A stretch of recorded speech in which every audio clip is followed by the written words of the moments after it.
ती विशाल ऐशे उदर तियाचे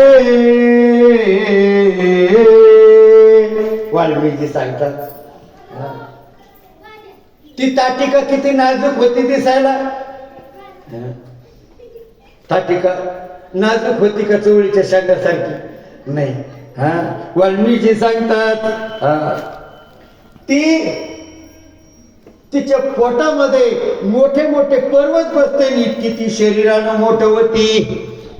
एका रामायणामध्ये ताटिकेचं वर्णन आलं. ताटिकेनं जर जमिनीवर पाय टाकला ना 12 गावं तिच्या पायाखाली बुजत होती. इतकं कवळं लेकरू होतं.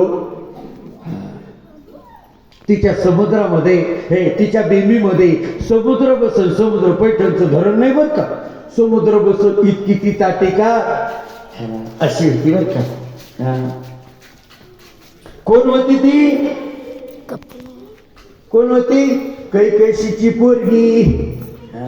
कैकशीला 2 पोरी 3 पोरं झाले होते. ही कैकशी रावणाची आई. असो, आता तो बाकीचं आख्यान मी तुम्हाला मागच्या वर्षी सांगितलेलं आहे बरं का. ते कुंभकर्णाची भगिनी बहुत विशाल राक्षसिनी शतांची शेते गोविज धरुणी जाडे खाली रगडी तसे. वाल्मिकी सांगतात अशा हजारो गैती एका टायमाला तोंडात टाक.